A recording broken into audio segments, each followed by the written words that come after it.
कपड़े उतार कर दिखाए, जिस्म फरोशी बोलूंगी, क्योंकि अगर इज्जतें बिक्री होती तो सब खरीद लेते हैं। यहाँ पर आप आयतें पढ़ाते हैं, आयतें पर्दा कर चुकी हैं। वज़ीर आज़म साहब ने, इन्होंने तो यहाँ तकरीर कर दी।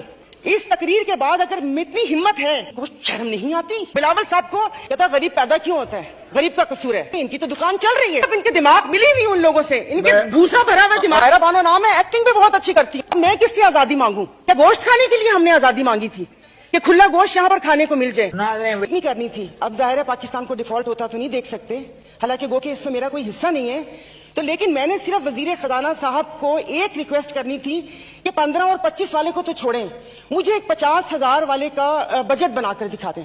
तो ये कौन सी बात है कि आप आए, आप जिस दुख तकलीफ और कर्ब से गुजरते ही नहीं है, उससे गुजरते ही नहीं है, और आप यहाँ पर आके भाषण देते हैं कि ये हमें मुश्किल फैसले करने पड़ेंगे। मुश्किल फैसले अपने लिए करें ना, अपने लिए क्यों नहीं करते? अवाम को सादगी का दर्ज दिया जा रहा है। इनके एक एक लिबास और इनकी अशिया जो इस्तेमाल करते हैं, उनकी कीमतों का आपको अंदाजा है? डेली एक फोटो शूट आता था, 15 लाख रुपए का कोट, 10 लाख का जूता, 15 लाख का स्कार्फ। ये एक पाकिस्तान जो डिफॉल्ट हो रहा है, वेंटिलेटर पर है, उसकी आवाम को ये मजाक, एक तस्वीर ट्विटर पर डेली शेयर होती थी।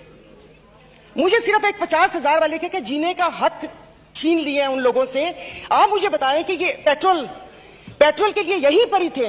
मेरी एक और आपसे रिक्वेस्ट है कि कोई ऐसा रूल है कि जो हुकूमत है वो यहीं बैठी रहे और अपोजिशन के वो बेंच हो जाए, क्योंकि मेरे ख्याल में इन बेंचेस में, इन चेयर्स में कोई प्रॉब्लम है कि यहां पर बैठने वाला बोलता है और वहां पर जाकर सुम्मुन बुकमुन उम्यून बन जाते हैं ये लोग, इनकी जुबान नहीं चलती।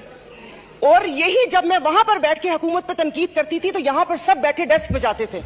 आज जब मैं यहां पर खड़ी होकर हुकूमत पर तनकीद करती हूं तो उन सबको प्रॉब्लम होता है। तो जनाब स्पीकर,